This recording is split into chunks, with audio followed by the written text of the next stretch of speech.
ఓం పూర్ణమదః పూర్ణమిదం పూర్ణాత్ పూర్ణముదచ్యతే పూర్ణస్య పూర్ణమాదాయ పూర్ణమేవావశిష్యతే. ఓం శాంతి శాంతి శాంతి.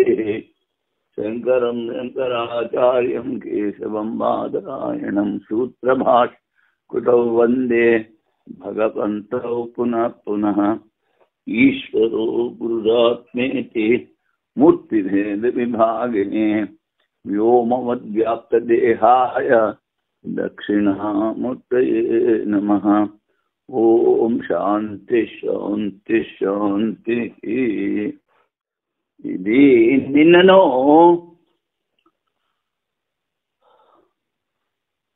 కర్మ చేస్తే ఆ ఋత్వికుడు ఎవరికని సంకల్పం చేశాడో యజమానికి ఫలితం యజమానికే పోతుందని చెప్పాడు. కానీ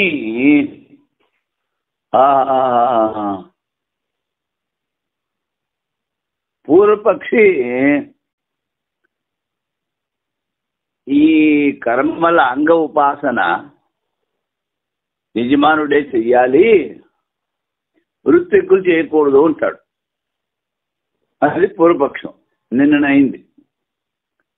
ఇప్పుడు చెప్తున్నారు ఆత్విజ్యమితి ఔడలోమి తస్మై పరిక్రియతే. పరిక్రియతే అంటే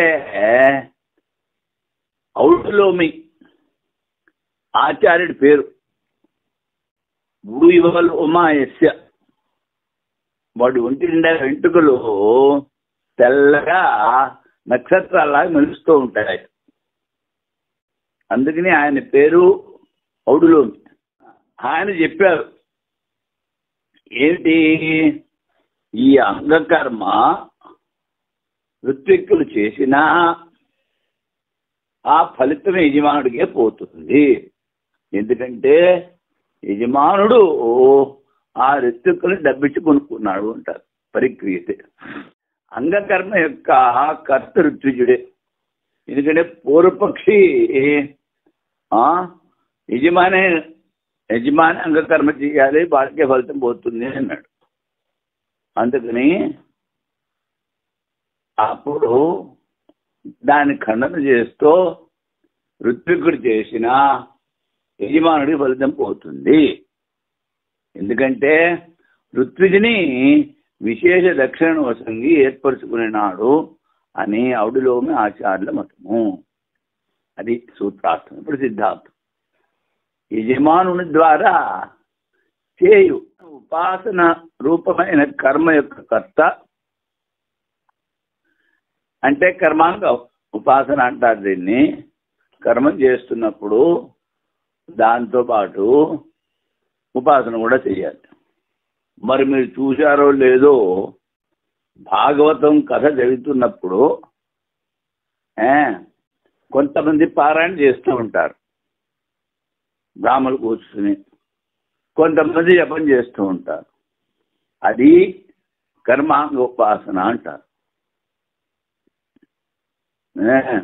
యజమానుని ద్వారా చేయ ఉపాసన రూపమైన కర్మ యొక్క కర్త ఋత్విజుడే. ఈ విధముగా ఔడులోని ఆచార్యులు స్వీకరించింది. ఎందుకనగా అంగసహితంగా కర్మల కొరకు యజమానుడు ఋత్విజులను విశేష దక్షిణ వసంగి ఏర్పరచుకున్నాడు గాన కేవలం కర్మ కాదు, ఆ కర్మకు అంగమైన ఉపాసన జపము ఇలాంటివి కూడా ఋత్వికుడు చెయ్యాలని వాడు డబ్బిచ్చి కొనుక్కున్నాడు ఋత్వికుడు. దానిలోనే అంతర్గతమైన ఉద్గీత ఉపాసన అధికృత అధికారి విషయము. అధికృత అధికారి అంటే ఏమిటో చెప్తున్నారు. నిత్యము అగ్నిహోత్రం చేయవారే దశపూర్ణమాస యాగం చేయడం అధికారులు. వారు మాత్రమే ఆ యాగము చేయనప్పుడు పశుకామమునకు యోగ్యులు. పశువుల ఇచ్చ కలిగినప్పుడు గోదోహన పాత్రతో జలం తీసుకుని రావలేను. దీనిని అధికృత అధికార విషయం అందరూ అంటే ముందు నిత్యాగ్నిహోత్రం చేయాలి, తర్వాత స్వర్గం కావాలని దశపర్ణమాస యాగం చెయ్యాలి. ఆ యాగం చేస్తున్నప్పుడు ఆ కాలంలో డబ్బులు పశువులు కనుక పశువులు కావాలని కోరుకుంటే యజ్ఞపాత్ర ఒకటి ఉంటుంది, దాంతో యజ్ఞానికి నీళ్లు తీసుకురావాలి. ఆ పాత్ర వదిలిపెట్టేసేసి గోదోహన పాత్ర అంటే ఏ పాత్రలో పాలు ఆవుకి పిండుతారో ఆ పాత్రతో తీసుకొస్తే వాడికి డబ్బులు కూడా వస్తాయి, అంటే గోవులు కూడా వస్తాయి ఆవులు. అందుకని ముందు వాడికి అధికారం ఉండాలి. ఏమిటి? అగ్నిహోత్రం చేసి దశపూర్ణమాసం చేసే అధికారం ఉండాలి. వాడు అటువంటి వాడు ఆ దశపూర్ణమాస యాగం చేసేటప్పుడు ఆవుల ఇచ్చ ఉంటే గోదోహన పాత్రతో నీళ్లు తీసుకురావాలి. దీన్ని అధికృత అధికారి అంటారు. అందువలన గోదోహనాదుల వరే ఋత్విజుల కర్తగమని స్వీకరించింది. ఇది కర్మ అంగము. అందుకని ఈ ఉపాసన అంగాన్ని కూడా చేసేవాళ్ళు ఋత్వికులే అని చెప్తారు. కర్తృత్వము భోక్తృత్వము నియమముగా ఒకే అధికారంలో ఉండటం వలన ఫలస్థితిలో విరోధం కలుగునదేమో అంటున్నాడు. సరికాదు. ఇప్పుడు ఏ కర్మ ఎవడు చేస్తే దాని ఫలితాన్ని వాడే అనుభవించాలి, అది నియమం. మరి ఆ నియమాలు ఇక్కడ విరోధం వస్తుంది కదా అంటే అలా కాదు. ఇందులో కనుక స్వర్గమునకు పోటుకు ఫలం నుంచి కర్మ కొరకు యజమానుడి ద్వారా ఋత్విజులు కొనబడినారు, అందువలన విరోధం లేదు అన్నాడు. అది ఇప్పుడు తర్వాత శృతేశ్చ యావై కాంచన యజ్ఞ ఋత్విజ ఆశాసతే అని చెప్పారు. ఇది యజమాన ఏవా తాం ఆశాసతే. ఆ ఋత్విజులు కర్మ చేసి ఆఖరణ ఆ యజమానుడికి ఆశీర్వాదం చెప్తారు. ఆ యజమానుడికి ఏ కోరికలు పూర్తి కావాలని ఆశ ఉందో అవి చెప్తారు. అవి చెప్తే కర్మ చేసింది, ఉపాసన చేసింది ఋత్వికులైనా వాళ్ళ ఆశీర్వాదం వల్ల యజమానుడికి ఫలితం వస్తుంది. అది ఋత్విజులు యజ్ఞమునందు ఏ కామంను అర్థింతురో దానివల్ల యజమానుని కొరికే అర్థింతురు. అది మొదలగు శృతి ద్వారా ఋత్విజులు చేసిన ఉపాసన ఫలము యజమానునికి చెందును అని వినిపించుతున్నది. అంగకర్మల కర్త ఋత్విజులే అని తెలియచున్నది. అది సూత్రార్థం. మళ్ళీ దానికి అర్థం మళ్ళీ చెప్తున్నారు. యాం వై కాంచన యజ్ఞ అంటే యజ్ఞంలో ఋత్విజ ఆశిషం ఆశాసతే ఇది యజమాన ఏవ తాం ఆశాసతే. ఋత్వికులు యజ్ఞంలో ఏమేమి కోరికల ఫలితం కావాలని ఆశీర్వదిస్తారో అవి యజమానుడికే రావాలి అని వాళ్ళు చెప్తారు. ఋత్విజులు యజ్ఞమునందు ఏ కామంలో అర్థింతురో దానినల్ల యజమానునికి అర్థింతురు. ఈ మొదలగు శృతుల ద్వారా ఋత్విజులు చేసిన ఉపాసన ఫలము యజమానునికే చెందును అని సిద్ధమవుతున్నది. అంగకర్మల ఉపాసన కర్తలు ఋత్విజులే అన్నది సిద్ధమవుతున్నది. ఇప్పుడు సహకార్యంతర విద్యధికరణం, సహకార్యంతర విద్యధికరణము ఏంటో యాం వై కాంచనేజ్ఞే అను వాక్యశేషంలో ఏ విధముగా కర్మాంగ ఉపాసన ఋత్విజుల ద్వారా అనుష్ఠేయమని చెప్పబడినదో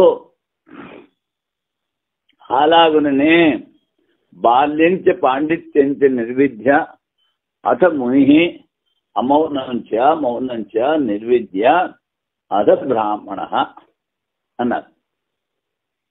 ఇప్పుడు బాల్యావస్థ అంటే ఇక్కడ బాల్యం అంటే బాల్యావస్థ కాదు, ఇక్కడ బాల్యం అంటే శ్రవణం,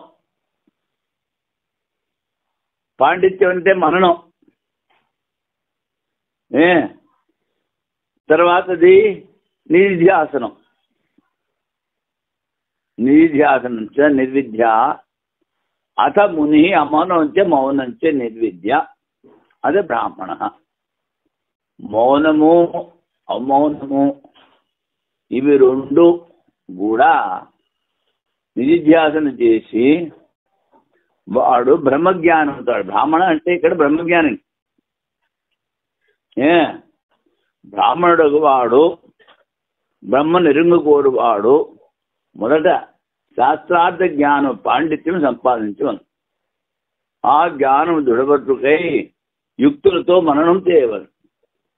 మౌన రూపము నిధిధ్యాసనం గావించవను. అప్పుడు బ్రహ్మవేత్త అవును. బ్రహ్మవేత్త అయిన వాడినే బ్రాహ్మణుడు అంటారు శృతిలో. అంటే బ్రహ్మజ్ఞానం కలిగిన వాడినే శృతిలో ఇక్కడ బ్రాహ్మణుడు అన్నారు. ఈ వాక్యశేషములో విధి కానవచ్చుడు లేదంటాడు. ఇందులో తవ్యానీయర్ లింగ్ లోట్ అలాంటి వ్యాకరణ విధి పదాలు కనిపించట్లేదు అంటాడు. అని శృతివాక్యము కనిపించట్లేదన్న విధి అని శృతివాక్యమును స్వీకరించరాదు. ఇది విధి అనుకోకూడదు అంటాడు. ఇది దృష్టాంత సంగతి. నిర్విద్య అన్నప్పుడు అది ఎప్పుడైతే చెప్తారు ఇక్కడ ఏంటో మౌనములో అనుష్ఠేయత్వం యొక్క విచారం ఈ అధికరణలో చేస్తారు. సంశయం బాల్యంచ పాండిత్యంచ నిర్విద్య అథ ముని అమౌనంచ మౌనంచ నిర్విద్య అథ బ్రాహ్మణ. వాక్యములో మౌనం యొక్క విధానము కలదా లేదా? పూర్వపక్షం అథ ముని అను వాక్యంలో విధి విభక్తి లేదు. ముని శబ్దము మరియు పండిత శబ్దము జ్ఞానార్థకము. పాండిత్యం ద్వారానే మౌనం ప్రాప్తం కనుక మౌన విధానం లేదు. ముని అమౌనంచ మౌనంచ అన్నప్పుడు ముని అన్నది ప్రథమా విభక్తి నామవాచకం.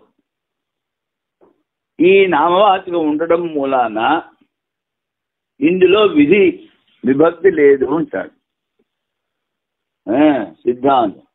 బ్రహ్మ సాక్షాత్కారమునకు బాల్యము పాండిత్యం, బాల్యం అంటేనే పాండిత్యం ఏ విధముగా సహకార సాధనలుగా విధించరో. ఎందుకంటే బాల్యంచ పాండిత్యంచ నిర్విద్య అన్నారు. ఆ నిర్విద్య అన్న చోట విధి కనిపిస్తుంది. నిరంతరము జ్ఞాననిష్టలో ఉండటం మౌనం అందరు. అది నిధిశాస్త్రం అంటే ఆ జ్ఞాననిష్టలో ఉన్న ఆత్మజ్ఞానం. అది పాండిత్యం కన్నా భిన్నము. అతడు విధిభక్తి వినిపించకపోయినను ప్రబలమైన భేద దృష్టి నివారణకు మౌనం యొక్క విధానం స్వీకరించటే ఉచితము. మరి మౌనం ఎందుకు ఆచరించాలి అంటే అనేక జన్మల నుంచి శరీరములో అభిమానము అహంకారము ఈ ప్రపంచము సత్యము అనేటువంటి ద్వైత భావం ఉంది. అదంతా తీసేయడానికి మౌనం ఆచరించాలని అంటాడు. ఛాందోగ్యోపనిషత్తులో 4 ఆసన ఉదాహరణ వినబడుతున్నది. దానిలో మౌన శబ్దం ద్వారా సన్యాసాసనం సిద్ధమవుతున్నది. అది ఇప్పుడు వైయాసక న్యాయమాలు. అవిధేయం విధేయం వా మౌనం తన్న విధీయతే ప్రాప్తం పాండిత్యతో మౌనం జ్ఞానవాచ్యుభయం యతః. పూర్వపక్షి, ఈ మౌనము విధించిరా లేదా అంటే ఆ సంశయం. దానికి పూర్వపక్ష సమాధానం చెప్తున్నాడు, తన్న విధీయతే, మౌనాన్ని విధం లేదు, మౌన విధము. ఎందుకని పాండిత్యము మౌనము అంటేనే జ్ఞానార్థకం కనుక అది వాడి హేతు. అప్పుడు సిద్ధాంతి చెప్తున్నాడు, నిరంతర జ్ఞాననిష్టో మౌనం పాండిత్యత పృథక్. పాండిత్యం కన్నా వేరు ఏమిటి? జ్ఞాననిష్టలో ఉండటమే మౌనము అన్నారు. ఎందుకని? మననాత్ముని ఆత్మచింతన ఎల్లప్పుడూ చేస్తున్నవాడే ముని అని చెప్పారు. విధేయం తద్భేద దృష్టి ప్రాపర్లే తన్నివృత్తియే. ఇది విధి. ఎందుకని? అతి ప్రబలమైన భేద దృష్టి ఉంది. అది తీసేయాలి అంటే ఆ జ్ఞాననిష్ఠలో ఉండి మౌనాన్ని ఆచరించాలి. మౌనం అంటే ఆ మాట్లాడకుండా కూర్చోవడం కాదు. ఇక్కడ మననాత్ముని ఆ ఆత్మ పరమాత్మల ఏకత్వము ఎల్లప్పుడూ చింతన చేసేది మౌనము అన్నారు. మౌనం యొక్క విధానం కలదా లేదా? పూర్వపక్షి, మౌనం యొక్క విధానం లేదు. పాండిత్యం ద్వారా ఇది ప్రాప్తమే. అందువలన పాండిత్యము మరియు మౌనము 2 జ్ఞానవాచకములు. ఇందులో విధానం లేదంటాడు సిద్ధాంతి. నిరంతర జ్ఞాననిష్ట రూపం మౌనము. అది పాండిత్యం కన్నా భిన్నం. అందువలన ప్రబలమైన భేదవాసన నివృత్తి కొరకు మౌనము యొక్క విధానము చేయుట ఆవశ్యకము. విధానం విధి తప్పకుండా చేసి తీరాలి. దీనికి ఇప్పుడు భారతీయ తీర్థుల వారి వ్యాఖ్య. తస్మాత్ బ్రాహ్మణ పాండిత్యం నిర్విద్య బాల్యేన తిష్టాసేత్. బాల్యంచ పాండిత్యంత నిర్విద్య అథ ముని. బాల్యం అంటే శ్రవణం, పాండిత్యం అంటే మననం, ముని అంటే నిధిధ్యాసం. పరబ్రహ్మము ఎరింగిన వారులు సర్వేషణారహితులై పరమసుఖం పొందుదురు. కావున బ్రహ్మమును తెలుసుకొనగోరువారు మొదట శాస్త్రార్థ జ్ఞానం, ఉపనిషత్తుల తాత్పర్యం యొక్క నిర్ణయ రూపముగా అర్థం శ్రవణం సంపాదించవలను. దీనే పాండిత్యముందు. తరువాత ఆ జ్ఞానం దృఢపడుటకై బాలకుని వలె రాగద్వేష శూన్యుడై అసంభావన దోషము నిరాకరించుటకు యుక్తులతో మననము ఆచరించవలేను. ఇప్పుడు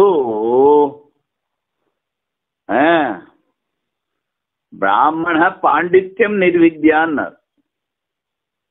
పాండిత్యం అంటే ఇక్కడ శ్రవణం.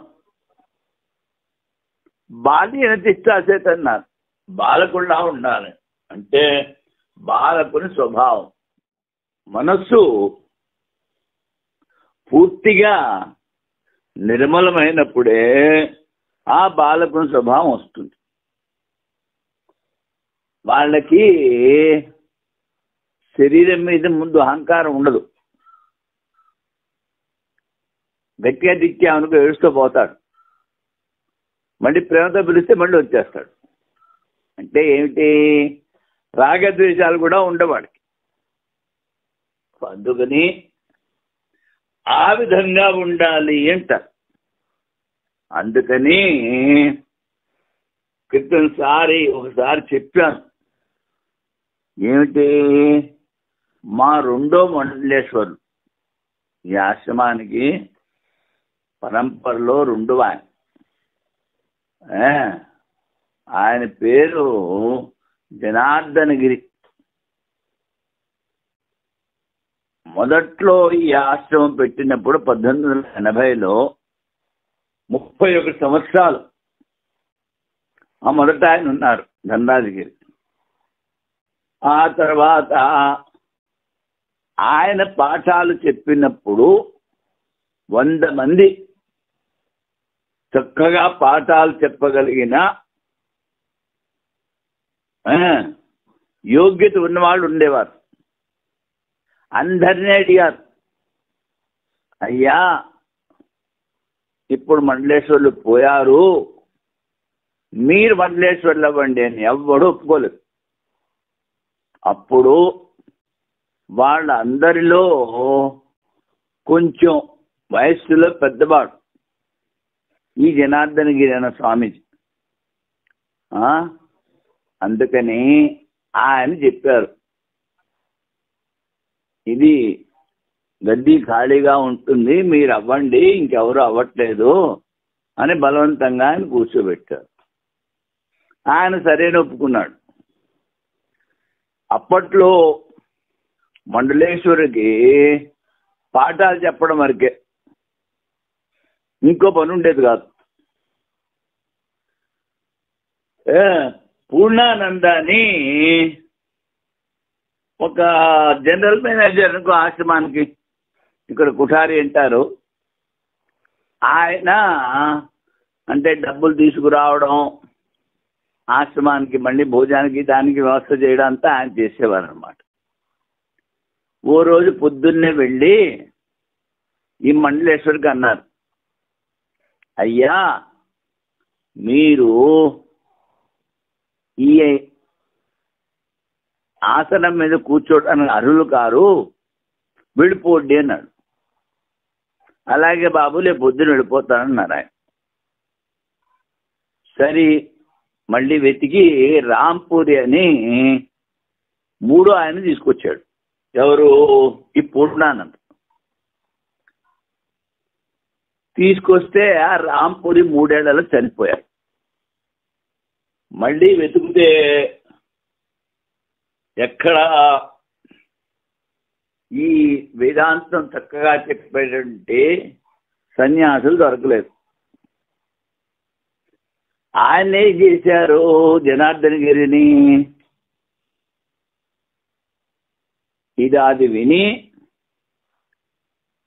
ఈ నిరంజని అఖాడా వాళ్ళకి ఆచార్య గద్దీ అక్కడ ఎవరు లేరు. అందుకని ఏనుగులు, గుర్రాలు, తాళమేళాలు అన్నీ మర్నాడు పొద్దున్న తీసుకొచ్చి ఆయన్ని అక్కడ తీసుకెళ్ళి అక్కడ మండలేశ్వరుని చేశారు ఈ జనార్దన్ గారు. 3 ఏళ్ళు ఆయన అక్కడ ఉన్నాడు.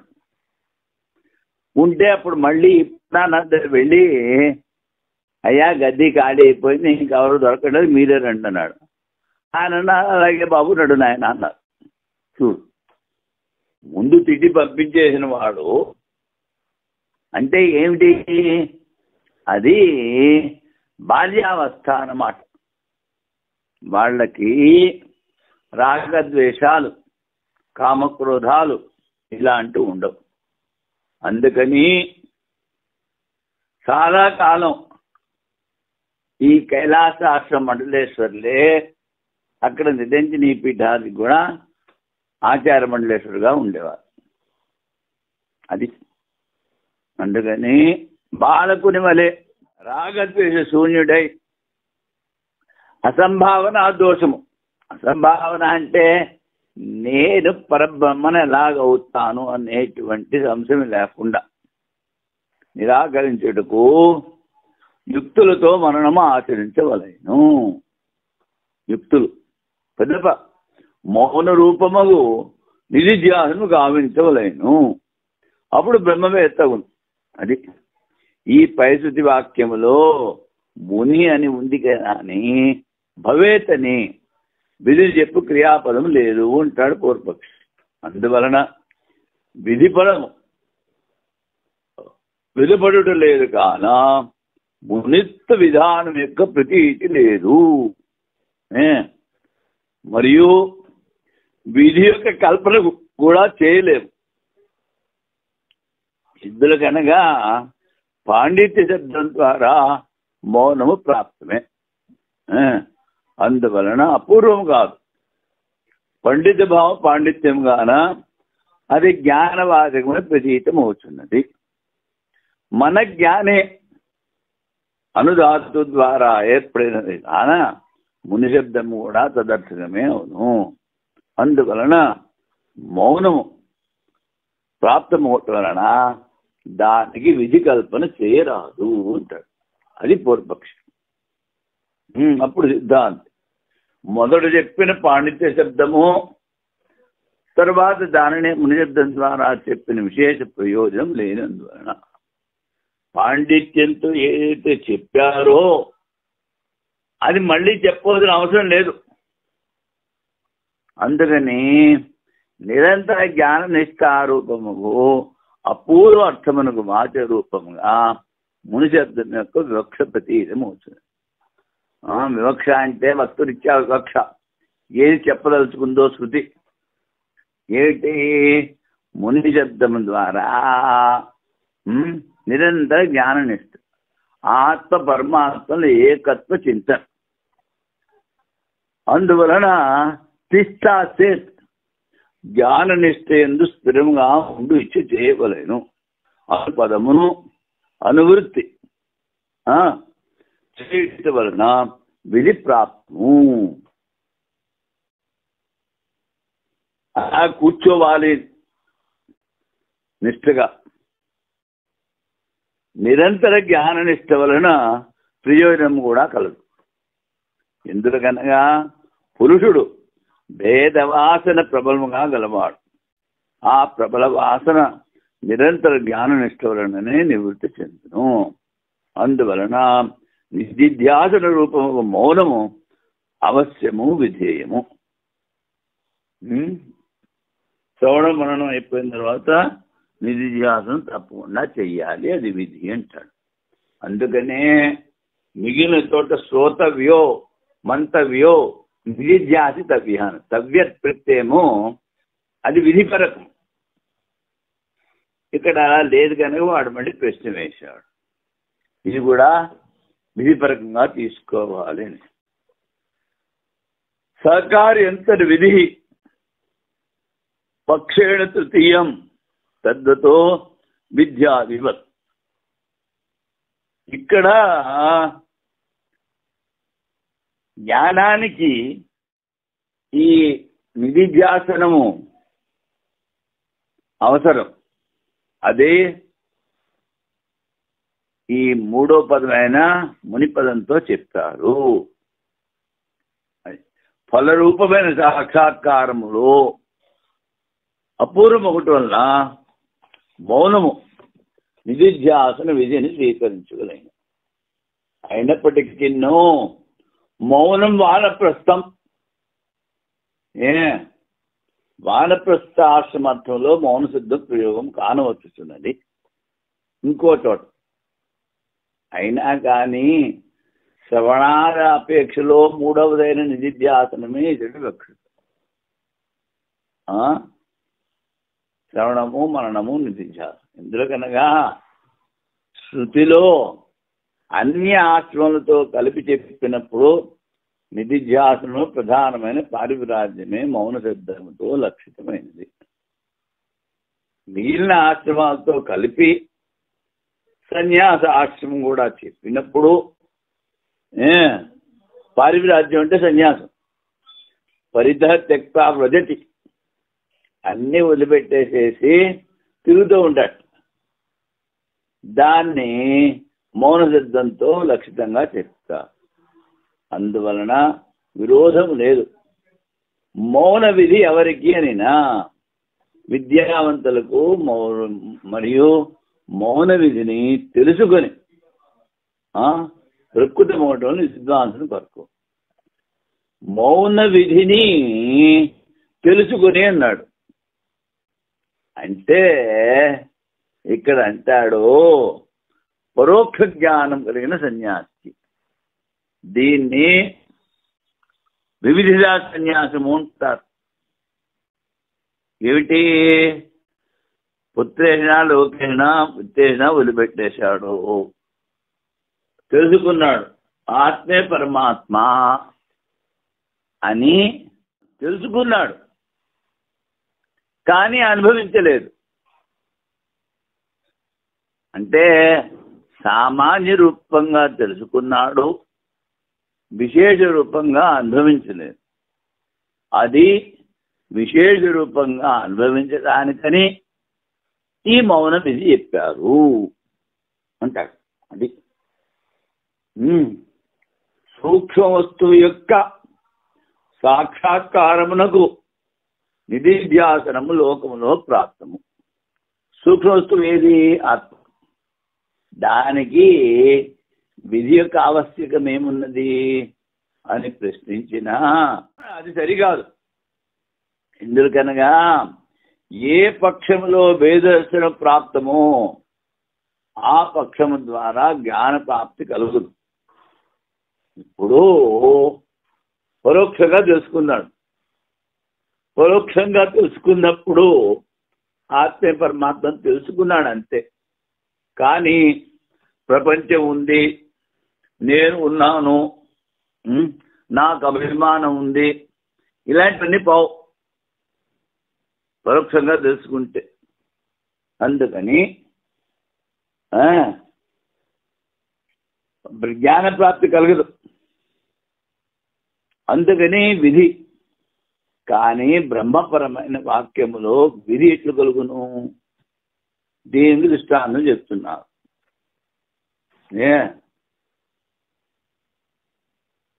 దర్శపూర్ణమాస యాగము చెప్పు విధి వాక్యము కలదు.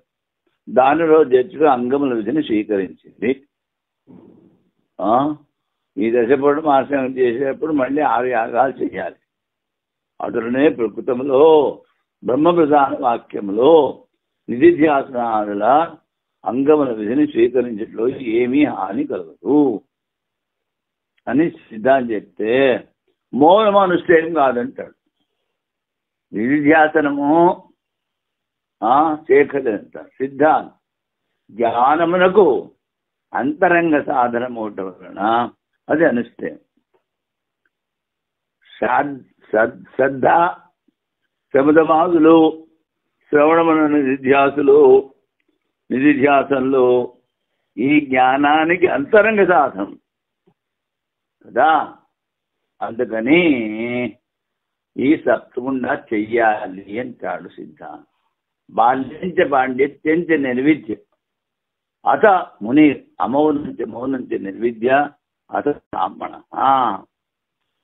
బ్రహ్మను ఎరుగగోరువాడు అంటే ఆత్మ పరమాత్మలు ఒకటే, అదే బ్రహ్మము అని ఎవడు అనుభవించాలనుకున్నాడో మొదట శాస్త్రార్థ జ్ఞానమును సంపాదించిన పాండిత్యం పిదప ఆ జ్ఞానం దృఢపడుటకై యుక్తులతో మననం ఆచరించడం. మననమనినా రాగద్వేషము బాలభావము సరళ, అది మననం. మౌన రూపముకు నిధిధ్యాసనమును కావించవలేము, అప్పుడు బ్రహ్మవేత్త. అది అందుకని మౌనం యొక్క విధానం కలదా లేదా? ఇప్పుడు మళ్ళీ వాడు అడుగుతున్నాడు. అత ముని పూర్వపక్షి అను వాక్యములో విధి విభక్తి లేనందున ముని శబ్దము మరియు పండిత శబ్దములు జ్ఞానార్థకములు. పాండిత్యం ద్వారానే మౌనం ప్రాప్తము కాన మౌన విధానం లేదు అంటాడు పూర్వపక్షి. బ్రహ్మ సాక్షాత్కారమునకు బాల్యము, శ్రవణం, పాండిత్యం, మననం ఏ విధముగా సహకార సాధనములో విధించిరో మౌనము యొక్క విధానం స్వీకరించవలేను. ఇందులో కనుక మౌనం కూడా విధి అంటాడు సిద్ధాంతం. అపూర్వం, అపూర్వం అంటే తప్పకుండా చేసి తీరాలి, అపూర్వ ఫలితం, స్పెషాలిటీ. పాండిత్య శబ్దం ద్వారానే మౌనం తెలుస్తున్నది కదా అన్నట్లను సరికాదు. ముని శబ్దము అతిశయ జ్ఞానార్థం. ముని అన్నప్పుడు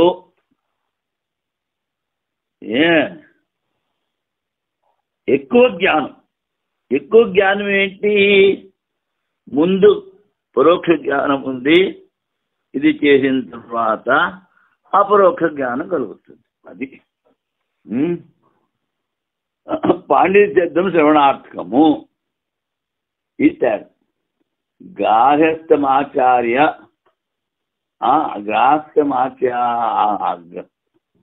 గార్హస్థం ఆచార్యకులం మౌనం వానప్రస్థం అని ఇంకోటి ఒకటి వచ్చింది.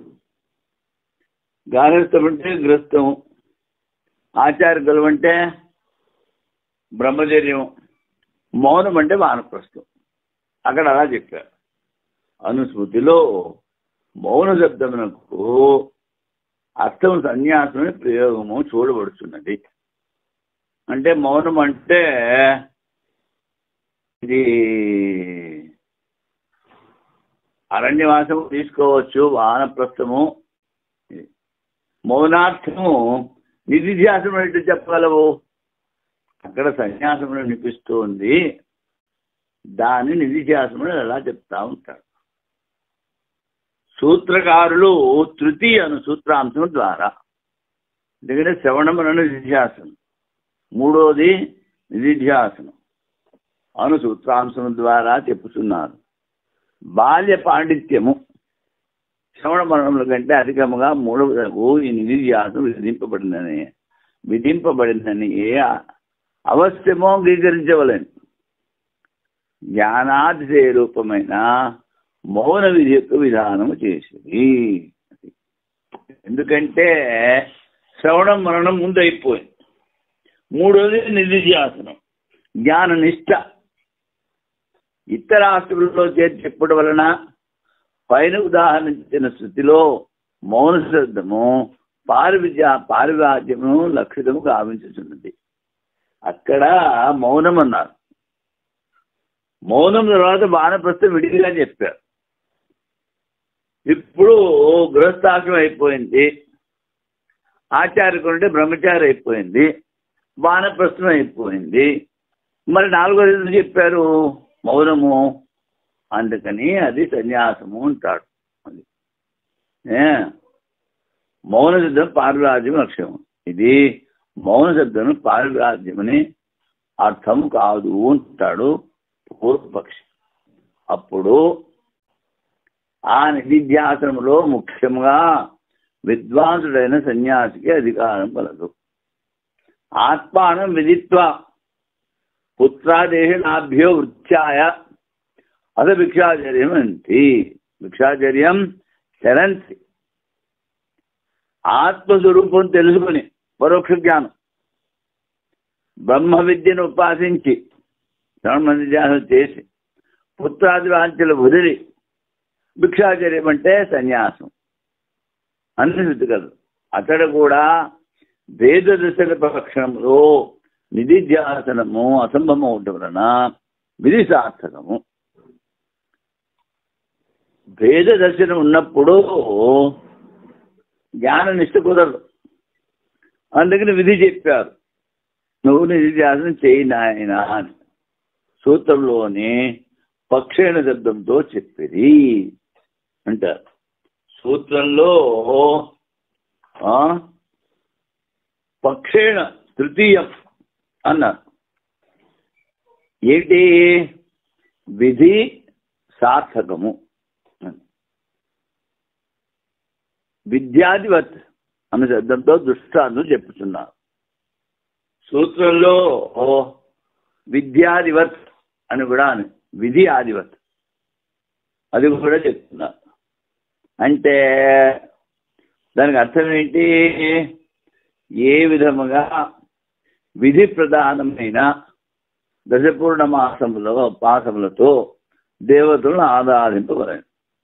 మొదలగు విధులు సన్నిధానమున అగ్నియాధానాది 3 పవిత్ర అగ్నులను కర్మ లేక అగ్నిని హోమకుండంలో ఉంచుట అంగములను విధానం లేఖను విధానం అవును. ఎక్కడ? అక్కడ దశపూర్ణ మాస యాగంలో విద్యాధిపతి దశపూర్ణమాసాభ్యాం స్వర్గకామో యజేత అన్నప్పుడు యజేత అన్న శబ్దము విధి. దానికి అంగాలుగా చెప్పిన దాంట్లో విధి లేదు. కానీ అంగ కర్మ చేయకుండా ముఖ్య కర్మ ఫలితం దొరకదు నీకు. అందుకని అంగకర్మలు కూడా చేసి తీరాలి అని విధిని స్వీకరించాలి. అందుకని విద్యాధిపతి అన్నారు. విధి ఏమిటి? యజేత. అంగములకు విధానం లేకున్నాను విధానం అవును. అంగకర్మలకి విధానం లేకపోయినా విధానం అవుతా. అట్లనే బ్రహ్మ ప్రతిపాదన వాక్యంలో కూడా అవిధి ప్రధానమైన ముఖ్య విధి కానీ మౌనం యొక్క విధి కలదు. మౌనానికి విధి చెప్పకపోయినా అది విధి అవుతుంది. ఆయన అభ్యాసికి ఉత్తమోత్తమైన సన్యాసాశ్రమే అనుకూలం. అది వైరాగ్యవంతులకల్లా ఆవశ్యకం, ఆదరణీయము. శృతివాక్యం ద్వారా ప్రత్యక్షంగా తెలుపబడింది. మరి ఛాందోగ్యోపనిషత్తు అభిసమావృత్తి కుటుంబే వేదాధ్యయనం చేసి గృహస్థుడు కావాలన్నాడు. ఉపసంహారమున ఆశ్రమం మాత్రమే ఏల భిన్నం వర్ణింపబడిను. అది ఇప్పుడు అక్కడ అన్నిటికన్నా గృహస్థాశ్రమం చాలా గొప్పది అని చెప్పారు ఛాందోగ్యంలో. ఇది ఎలాగా అంటాడు పూర్వపక్షి. నువ్వు మౌనానికి సన్యాసికి అధికారం ఉంది, వాడేమో పుత్రేషణ లోకేషణ వదిలిపెట్టేసేసి భిక్షాచర్యం సన్యాసం తీసుకుంటాడని చెప్పావు. సరే, మరి ఇక్కడ ఇలాంటివి చెప్పారు. అన్నిటికన్నా గృహస్థాశ్రమే గొప్పది. ఇక్కడ సన్యాస ఆశ్రమాన్ని పొగడలేదు కదా, గృహస్థాశ్రమాన్ని పొగిడారు కదా అంటాడు. కృష్ణభావాత్తు గృహణోపసంహార అంటే అప్పుడు సూత్రకారు చెప్పారు, నాయనా ఈ గృహస్థాశ్రమము మిగిలిన 3 ఆశ్రమాన్ని పోషిస్తోంది, సన్యాసులకి భిక్షిస్తోంది, బ్రహ్మచారులకి వానప్రస్థులకు కూడా భిక్షకి భోజనానికి ఏర్పాటు చేస్తుంది. గురుకులంలో చదువుకుంటున్నాడు అంటే గురుగారు చదువు చెప్తారు, డబ్బు సంపాదించారు కదా. అప్పుడు ఎవరి కుర్రాన్ని గురుకులంలో పంపించారో ఆ తల్లిదండ్రులు ఆ గురువు గారికి గోవులు డబ్బులు ఇస్తారు. ఇప్పుడు కాలేజీలో అక్కడ అంటే ఫీజు ఇవ్వాలి, వాడు చదువు చెప్తాడంతే, కానీ నువ్వు ఫీజు కట్టాలి. అప్పుడే కదా వాడికి చదువు చెప్పేది, కానీ భోజనాలు పెట్టరు. ఇక్కడ గురుకులంలో వసతి భోజనాలు అన్నీ ఏర్పాటు చేస్తారు బ్రహ్మచారి.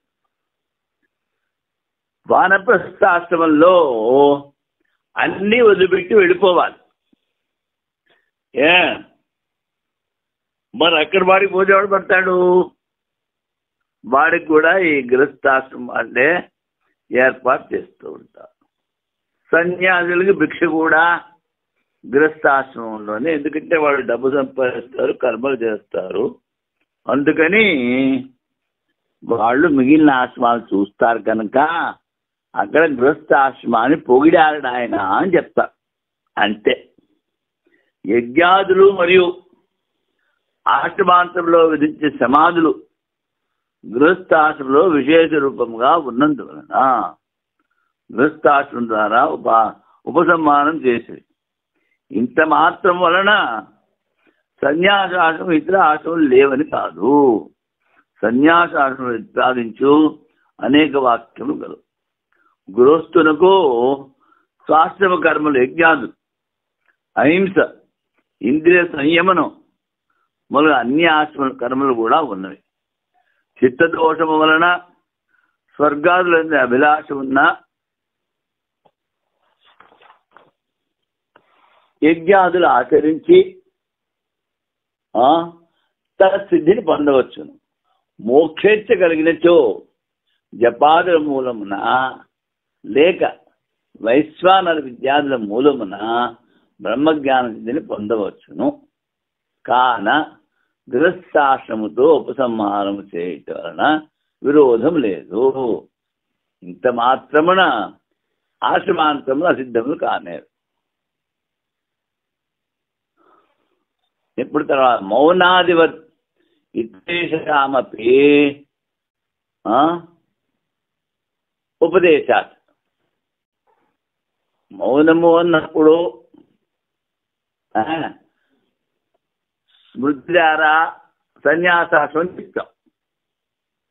అలాగే గృహస్థాశ్రమం కూడా మిగిలిన కూడా ఉన్నాయి. మౌనం అనగా సన్యాసాశ్రమం మరియు గృహస్థాశ్రమం సుసమ్మతం. అట్లనే బ్రహ్మచర్యము మరియు వానప్రస్థం కూడా సుసమ్మతం కనుక రెండు ఆశ్రమాలను గురించి చెప్పి ముందు చెప్పిన రెండు ఆశ్రమాలతో కలిపి 4 ఆశ్రమాలు. ఇతరేషాం మౌనవది ఇతరేషాం అంటే ముందు 2 చెప్పారు, సన్యాసం, గృహస్థాశ్రమం. మిగిలిన 2 కూడా ఉన్నాయి. బహువచనము 2 ఉంటే బహువచనం ఉపయోగించరు. బహువచనం చెప్పారు ఇతరేషాం అని. కనుక 4 ఆశ్రమాలు ఉన్నాయి. సన్యాసము మరియు గృహస్థాశ్రములే తప ఏవ ద్వితీయ, బ్రహ్మచర్య ఆచార్యుకులవాసి తృతీయ. తపమే 2వ ధర్మస్కంధము, ధర్మం యొక్క శాఖ. బ్రహ్మచారి ఆచార్యులు 3వ ధర్మం. తపం అంటే వానప్రస్థం. శృతులు బ్రహ్మచర్యము వానప్రస్థాశ్రముల ఉపదేశము చేయటం వలన 4 ఆశ్రమం సిద్ధి వచ్చినది. సూత్రంలోని ఇతరేషామన పదము బ్రహ్మచర్యము మరియు వానప్రస్థములు 2 ఆశ్రమ వృత్తిని అపేక్షించి ప్రయోగించడం తెలుసుకున్నాను. అంటే వాడు ఏమిటి అడిగాడు? గృహస్థాశ్రమంతో ఆఖరి చేశారు, అందుకని సన్యాసాశ్రమం లేదు అన్నాడు. అప్పుడు ఈ 2 సూత్రాల ద్వారా సన్యాసాశ్రమం కూడా ఉంది అన్నారు. ఇప్పుడు ఇంకా ముందు అనావిష్కారాధికరణము అన్నారు. అంటే సన్యాసి పరివ్రాజకుడై తిరుగుతున్నప్పుడు నాకింత విద్య ఉంది, నాకు అది తెలుసు, ఇది తెలుసు, ఆ సిద్ధులున్నాయి, ఈ సిద్ధులున్నాయి, ఇలాంటివి ఏమీ ఎవరికి చెప్పకూడదు. అది అవ్యక్త లింగము అంటారు. అవి చెప్పకుండా మౌనాన్ని ఆచరించాలి. మౌన శబ్దం యొక్క ప్రసిద్ధి నిధిధ్యాసనం అర్థంలో ఉన్నది. అందువలన అప్రసిద్ధ రూపమైన కారణం వలన ఆ ప్రసిద్ధ రూపమైన కారణం వలన అప్రాప్తమైన అపూర్వ మౌనం యొక్క విధానము ఏ విధంగా స్వీకరించబడినో నిధిధ్యాసనమే మౌనం అని చెప్పారు. భావశుద్ధమున అర్థంలో ప్రసిద్ధమైన బాల్య శబ్దం యొక్క విధానము స్వీకరించవలేదు. దృష్టాంత సంగతి వలన యతికరణము. బాలునికి సులభమగు యథేచ్ఛాచరణం గురించి అధికరణంలో విచారం కావాలి. పాండిత్యంచే బాల్యంచే నిర్విద్య అన్నావు. బాలకుడంటే ఎక్కడ పడితే ఎక్కడ కూర్చోవచ్చో పోస్తాడు, దొడికి వెళ్తాడు, ఇష్టం వచ్చినట్టు తిరుగుతూ ఉంటాడు బట్టలు లేకుండా. అలాగుండాలా సన్యాసి అని బాల్యావస్థ అంటాడు. అది సంశయం. తస్మాత్ బ్రాహ్మణ పాండిత్యం నిర్విద్య బాల్యాన్ని తిష్టాసే. బ్రాహ్మణుడు వాడు మొదటి శాస్త్రార్థము సంపాదించవలేను, దాన్నే పాండిత్యం అందరు. తర్వాత ఆ జ్ఞానం దృఢపడుకే బాలకునవలే రాగద్వేష శూన్యుడై ఉండవలను. బాల శబ్దం ద్వారా బాలునికి సులభముగు యథేచ్ఛాచారం యొక్క విధానము లేక భావశుద్ధ అని సంశయం. అప్పుడు పూర్వపక్షి అంటాడు నియమాభావం, నియమం ఏం చెప్పలేదు. యథేచ్ఛాచారం యొక్క విధానం పై వాక్యంలో స్వీకరించవలేదు. అంటే నువ్వు ఇష్టం వచ్చినట్టు ఆచరించవచ్చు సన్యాసి బాల్యం అంటే. సిద్ధాంతం అవ్యక్త లింగో వ్యక్తాచార అందవత్ ఎడవచ్చాపి మూకవచ్చ మహించరే. దాని ఎగువాడు తనకు గల గుణ విశేషములను మరుగుపరుచుకుని ఎవరికి చెప్పకూడదు. లోకమున అజ్ఞాతవాసము చేయవలేను. జ్ఞాని యొక్క చిహ్నములు కానీ ఆచారములు కానీ బయలుపడరాదు. ఎవ్వరికి తెలియకుండా సంచరించవలేను. గుడ్డివాని వలె, మూఢుని వలె, మూగవాని వలె సంచరించవలేను. అది ఈ స్మృతి కారణం వలన జ్ఞానము అధ్యయనము ధార్మికత్వాల ద్వారా తన నిజ స్వభావము తెలియపరచకుండా ఉంచవలేను. సన్యాసి జీవనము జ్ఞానాభ్యాస ప్రధానం. అదే అర్థంలో భావశుద్ధ్యర్థకము బాల్య శబ్దం ప్రయోగించింది. సరళత. అందుకనే గురుమహారాజ్ చెప్తారు, ఎన్నో జన్మల పుణ్య ఫలితం ఉంటేనే ఈ సరళత వస్తుంది అని. యథేచ్ఛాచరణార్థంలో కాదు. ఇందులో కనుక సన్యాసి కొరకు శుచిత్వం మూలకు ధర్మములు విధించిన శాస్త్రం ఉపలబ్ధము. వాటితో యథేచ్ఛాచారమునకు విరోధం కలదు. భావశుద్ధియే బాల్యము, యథేచ్ఛాచారం కాదు. అది బాల్యం వయ కామాచారో దీశుద్ధిర్వా ప్రసిద్ధిత. వయస్తస్యా విధీయత్వే కామాచారో వస్తు నేతరా. ఈ బాల్యం అని చెప్పారు ఉపనిషత్తులో, అది బాల్యావస్థ. కామాచారం ఇష్టం వచ్చినట్టు చేయడం యథేచ్ఛాస, లేక దీశుద్ధిర్వా లేకపోతే బుద్ధిశుద్ధ. వాడంటాడు ప్రసిద్ధి బాలకుని వల్ల ఆచరించడం అంటాడు. వయస్తస్యా విధేయత్వే కామాచారం వస్తునేతర. బాల్యావస్థ అని చెప్పారు కనుక యథేచ్ఛాచారం ఆచరణము అన్నాడు. మననస్య ఉపయుక్తత్వా భావశుద్ధి వివక్షిత. అత్యంత అనుపయోగిత్వా విరుద్ధత్వాచ నద్వయం. ఇక్కడ మననం చెప్పారు. మననస్య ఉపయుక్తత్వా, జ్ఞానానికి మననం ఉపయోగిస్తుంది. అందుకని బాల్యం అంటే భావశుద్ధి చెప్పారు. అత్యంత అనుపయోగిత్వా, యథేచ్ఛాచారణం జ్ఞానానికి ఉపయోగించబడదు. విరుద్ధత్వాచ, శాస్త్రంలో శుచిగా శుభ్రంగా ఉండాలని చెప్పారు సన్యాసికి. అందుకని దానికి విరుద్ధం కూడా వస్తుంది. కనుక బాల్యం అంటే యథేచ్ఛాచారం కాదు అని చెప్పారు. బాల్య శబ్దం ద్వారా వయస్సును గ్రహించేదరా లేక యథేచ్ఛాచారమును, అంతఃకరణం యొక్క శుద్ధిని గ్రహించరా. పూర్వపక్షి బాలకుని స్వభావం బాల్యమని ప్రసిద్ధం. ఈ శబ్దంతో బాల్యావస్థను గ్రహించవలేను. అవస్థా విశేషం అవిధేయమన్నా కామాచారం. బాల్యావస్థ కాదు అనుకుంటే ఇష్టం వచ్చినట్టు చెయ్యి అన్న యథేష్ట ప్రవృత్తిని గ్రహించడం ఉచితం. బుద్ధి యొక్క శుద్ధిత్వం కాదంటాడు ఎవడో పూర్వపక్షి. అప్పుడు సిద్ధాంతం అంటాడు బాల్య శబ్దం ద్వారా బుద్ధి యొక్క శుద్ధియే గ్రహించవలేను. అదే మననంకు ఉపయుక్తం. అవస్థ మరియు కామాచారం గ్రహించరాదు. మననం ఈ రెండును అత్యంత విరుద్ధములు సన్యాసి. అందుకని బాల్యం అంటే ఇక్కడ రాగద్వేషాలు లేకుండా బాలకునిలాగా సరళతగా ఉండడము.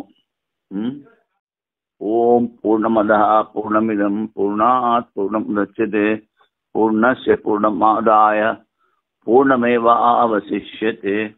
ఓం శాంతి శాంతి శాంతి.